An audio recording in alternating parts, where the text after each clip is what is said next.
So today is my Thursday. I didn't make a video yesterday, but what I got 437 miles.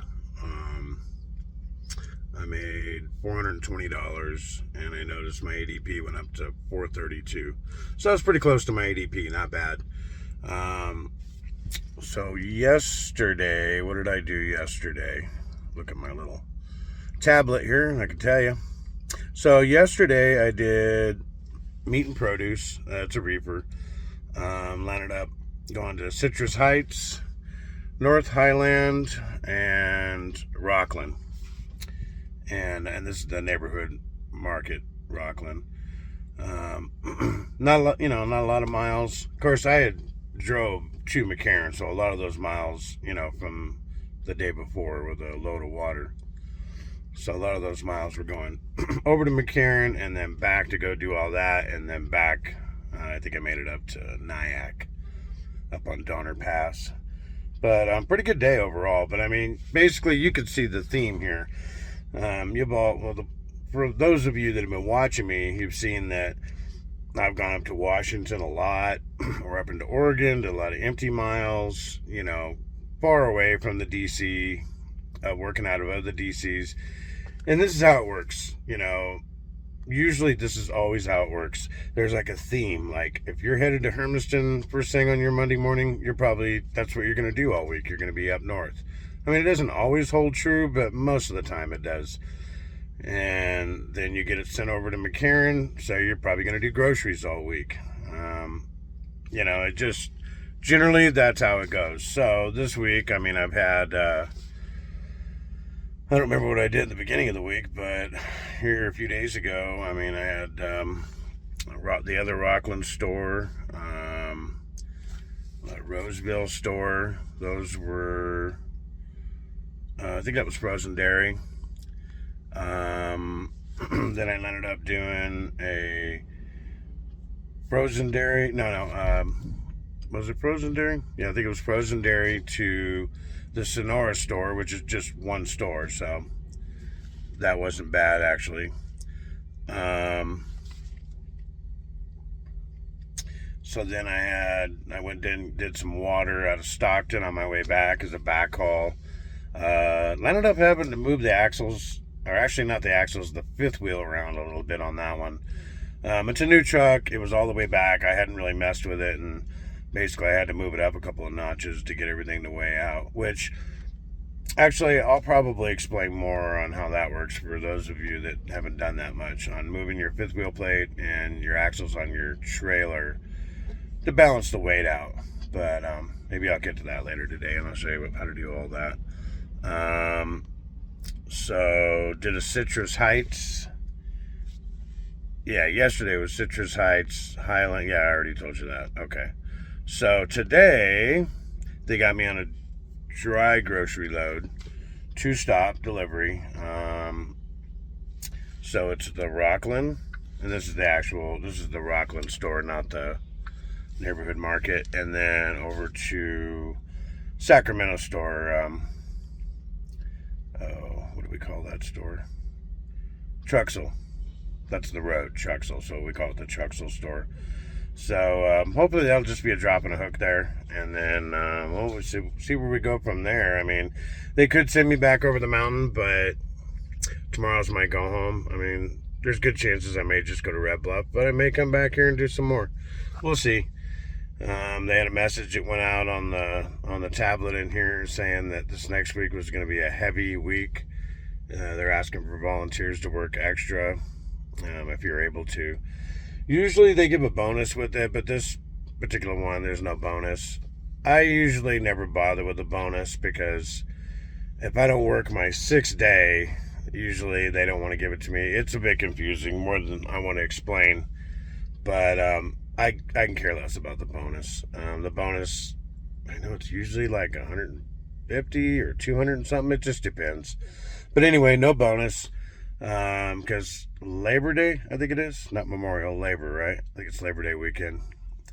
So it's my week off, and I am very tempted to work, but then I'm thinking, no, I don't want to be around all those people. Heck no. I think I'm just going to go ahead and take my week off this next week. One thing I don't have to worry about is it not being busy coming in the future here, because I think I've said it before. Once summer hits, it gets busy, and then into the fall, and basically everybody starts shopping for all the different holidays. And then once Christmas hits, we're kind of done. For not done, but I mean really slow for a couple of months. So yeah, so there'll be plenty of work. I'm really taking it easy this year. I probably won't make the 100,000 mark if I keep doing what I'm doing, which is pretty much just relaxing. But we'll see. I probably will. I'll kick it into gear here. But usually I work a lot of extra this time of year, and so I can clear the $100,000 a year mark. And so I've been a little lazy. It's okay. So if you want to move your fifth wheel plate, each notch, they say, is 500 pounds. That's just a guesstimation. Don't ever go by that. Best thing to do is just move it per notch and just find out what it is. Like for me, for example, it was 200 pounds over on my drives, and it needed, well, I could have moved the axle on the trailer forward because I had that flexibility, but the fifth wheel plate on mine, it came all the way back, and I didn't want it all the way back. I wanted it forward a little bit, so I went ahead and moved that instead. And well, here, I'll show you. So the first weigh ticket here, this is at the truck stop, you can see that drive axle, it's 34,200. Yeah, I could have moved the axles on the trailer basically forward, and supposedly only a notch, depending if they're 6-inch holes or 4 inches apart. Depends on how far the holes are apart, but a notch or two would have basically put more weight here on the trailer axle, and then it would have taken it off of this axle. But like I said, I wanted to move the fifth wheel plate so that it's more, not all the way to the back. So I moved it one notch, and you see we're 11,340 on the steer and 34,200 on the drive axle. Well, one notch was not 500 pounds. One notch was 200 pounds. 200 went up to the steer, 200 came off of here.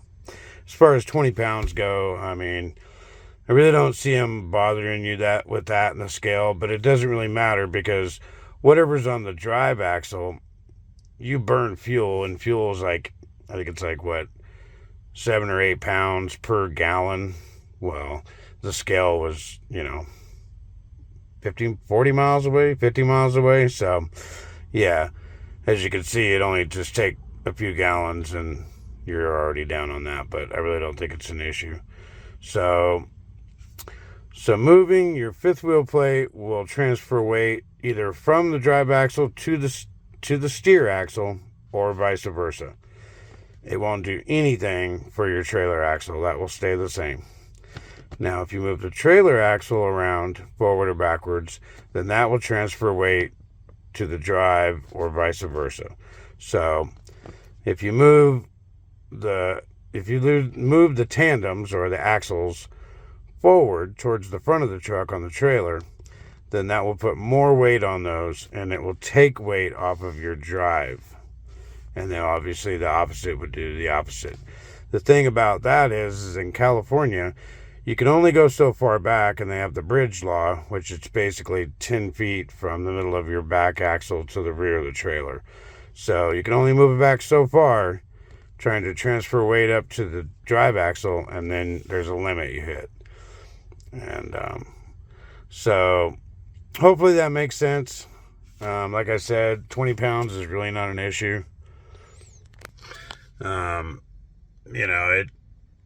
It's really not a problem at all. The funny part is that back in the day when I'd drive tankers, food grade tankers, they had no baffles in them. And so you can imagine, it's really hard for a scale house to scale that. Matter of fact, they don't even want you on their scale. I remember driving tanker and looking through the window and seeing the weighmaster waving me on, get the hell out of here, basically, is what he was telling me, because it jacks their scale up, because that thing's jerking hard back and forth. So that was kind of cool. But I mean, if they really wanted to check you out, they could. They could stop you and just sit there and wait for it to stop waving back and forth, because that's what it is. It's a wave inside that tank. But a dry van, oh yeah, they got you as soon as the axle hits that scale. Oh, they know. But anyway, so for some of you that, and like I said earlier, if you're gonna move that fifth wheel, you have to get the weight off of it. I know you could probably move it with an empty trailer if you jerk it hard enough and all this. Don't do that. That's not the right way to do it. The right way to do it is to basically put the landing gear where it touches the ground, empty the airbags, and if you don't have an air dump, which I've been hearing lately that some of these trucking companies, they don't have that. That is so weird. I think CR England is one of them. A friend of mine was telling me they don't have a dump where you can dump the air out of the airbags. So if you don't have a dump for an airbag, I would suggest not moving it until you're empty. And then you're going to have to crank down the landing gear and low gear to try to get that weight off. Loaded, yeah, that'd be a hell of a lot of work if it was loaded. But yeah, get the weight off of it, and it'll slide just smooth as butter. So hopefully that helps. So as far as moving a fifth wheel plate, you can see those notches there, and generally it works best kind of in the middle. Well, the way to do that, and I've had drivers not understand how this works, is you drop the landing gear to the ground, and then you let all the air out of the airbags, and it lifts the weight of the trailer off the fifth wheel, so the fifth wheel slides freely. Otherwise, you're not going to move that fifth wheel, not with all that weight on there. Even if it's empty, you probably still should put the gear down and drop the airbags. And then be careful, because it's going to fly when you go to let the clutch out or hit the throttle or whatever, so you got to be real careful. Very slight movements just to get a notch or two. But I've had drivers that have drove for years that come up and ask me, I can't move this fifth wheel plate, it's stuck or something. I'm like, yeah, you got to take the weight off, you'll never move it. Which tells you it's something that doesn't get moved very often, obviously. But that transfers the weight off your drives or off of your steers and transfer them one direction to the other. Once that's set, you pretty much never have to move that. So I need to move the axles back a few notches. They're not at our California point here. Should be in the middle of the back axle. So that will transfer more weight to the front of the trailer. So you see here, you got the bar, and you got the thing going through there. So you just grab this, and then we get in and pull it forward and take it up to, I believe, the 5th notch. So there's only three different places that I know of where you can pull a truck in, get a cup of coffee, lay over for the night up here on Donner Pass. So one of them I already showed you, Dutch Flats. I like that. Then there's the Nyack Shell Station. They're okay, but when it's snow season, they want to close that parking lot up for people for the snow park. But then you got Cisco Grove, which is Chevron, Ambest. Behind it is a Subway. Not a lot of parking up here, but there is a parking lot down there. Can't go down there in the winter though. That hill's too steep and they don't plow it. Yeah, they got a pretty nice view too, the hillsides here. So, one of the 3 places here. And it don't matter where you go, they're all expensive for food or cigarettes or whatever it is you're looking for. But pretty good stretch going across the mountains here over Donner Pass. So you're gonna have to stop at some point. So these are your 3 places.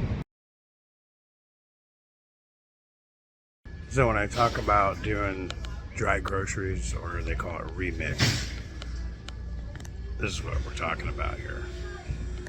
things that are dry groceries. Everything from peanut butter to flour to Gatorade to whatever.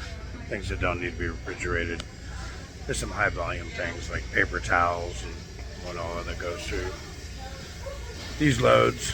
And so they're palletized, and you have to, when it's multiple stores, there has to be at least one store that unloads, and then maybe you can do a drop and hook at the next. The thing about remixes is that, well, like Donner, going over Donner Pass, you have to go over Donner Pass, winding mountain road. And so if these things are sitting upright and not falling over, you're doing okay. Because if one or two pallets knocked over, it takes a long time for them to clean up the mess and put it on another pallet and pull it out. That's pretty much money out of your pocket.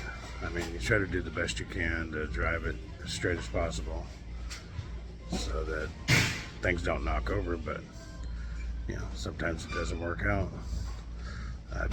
I've seen Gatorade up on top of Top Ramen. You know, and so with a base like that, you know, sometimes it comes to toppling down, you know. Looks like this one came out pretty good though. Not bad. As far as I can tell, they all look pretty straight. So we'll see. Maybe I'll get a drop and hook when I get to Sacramento. And then back to Red Bluff. See what they got for me after that. For tomorrow, for my Friday. So they gave me an empty run after doing the grocery run there at the Truxell store in Sacramento. I went empty up to Red Bluff, and then they gave me a load, basically a GM load, first truck for Lead Hill, which is Roseville store, and I'll deliver that in the morning. Either they'll have a backhaul for me, or I'll come back empty. One way or the other, I'll probably be done at that point. But you never know. We'll see when I get in tomorrow.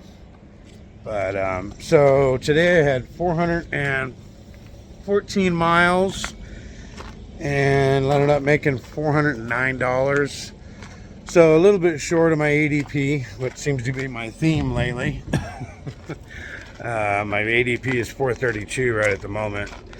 But hey, I'm not complaining about 409. Ain't no problem there. So not a bad day for my Thursday. And so we'll see what Friday brings. I think I mentioned that I didn't really want to work on my week off. I was kind of contemplating maybe coming in anyway and working my week off. Well, I guess you'll find out here in a couple days. All right, so that's all I got for you guys today. And I will catch you tomorrow for sure. All right.